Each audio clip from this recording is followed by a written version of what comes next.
So today I'm going to share with you another great recipe for your morning breakfast to get a healthy start to your day. This is granola, and I already have the dry ingredients mixed together in the bowl. Since that's pretty easy, I think you can all figure that out. I'll post the recipe below. A couple of things I wanted to mention about this recipe. You will notice it does have brown sugar in it. I know that's not on the very healthy list, but I had done a lot of experimenting with this granola, and it is my favorite one that I've ever made homemade. The texture when it's finished is just perfect. It stays crispy and crunchy even after putting milk on it.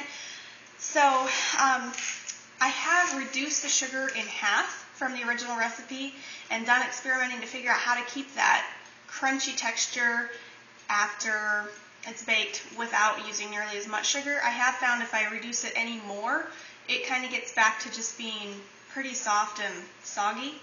So that was one thing I wanted to mention. And then the other thing is, you might be a little bit shocked that it has so much coconut oil in it. Again, this is another thing that I've experimented with, trying to get that texture just perfect the way I wanted it. Coconut oil is actually a very healthy oil. In its room temperature state, it is solid, which means it is a saturated fat, but it is, of course, a vegetable source. It doesn't have any animal products, obviously, in it. So it's a healthy saturated fat. And in reality, it's a lot better for us than a lot of the other oils that are liquid at room temperature because it maintains its properties a lot better than the other oils. It has a higher smoking point, which means that it doesn't break down nearly as quickly as some of the other oils, which can then lead to free radicals and things that aren't as good. So anyway, yes, it does have a lot of coconut oil, but it's good for you. So I just mix the liquids separately, add it to the dry ingredients when I'm ready. Try to make sure we get all that out of there.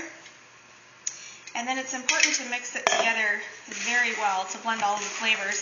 I actually dissolve the salt in with the liquids because I find that that mixes together better. So that's just a little tip that you might try. I like to cook on a budget. And one of the things that I find really helpful to help maintain my budget is to buy things in bulk. So if you have a grocery store or some type of a place that has a bulk food section, definitely the cheaper route to go. It also saves a lot of space in my pantry because I have everything in little storage containers, so I can just dump the ingredients right into the containers, and it makes it super fast for mixing up recipes. Another little tip I wanted to share with you is, this is something I discovered, lining my trays with foil makes it really, really handy. For one thing, I have to use less cooking spray, and for another thing, when it comes time to take the granola off the trays, all I have to do is lift the corners of the foil, and it pops the granola right up off the bottom, and then I just fold it together and use it as a chute to pour it into my trays, into my container that I use for the granola. And it makes it really, really nice. And the plus side is I don't have to wash the cookie sheets. And I'm always one for trying to cut down on work. So that's what I like to do.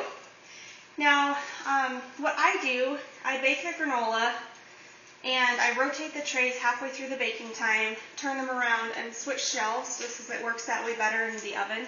And then once the timer goes off, I just leave it in the oven until the oven's completely cooled. And that again helps it to dry out just a little bit more and gives it that really crunchy texture. So I'm going to put these in the oven and I'll show you what it looks like when it comes out. Okay, so the granola is all finished, and I took one tray out here so I could show you. This is why I like to use the foil. Just bend it back and these big chunks break off, and you can see it's just perfect texture, light and crispy. And then for those of you that like Tupperware, if you put it in one of these tall small oval ones, it's a number 5 oval, it fits perfectly with this recipe that fills it up just right to the brim. Enjoy!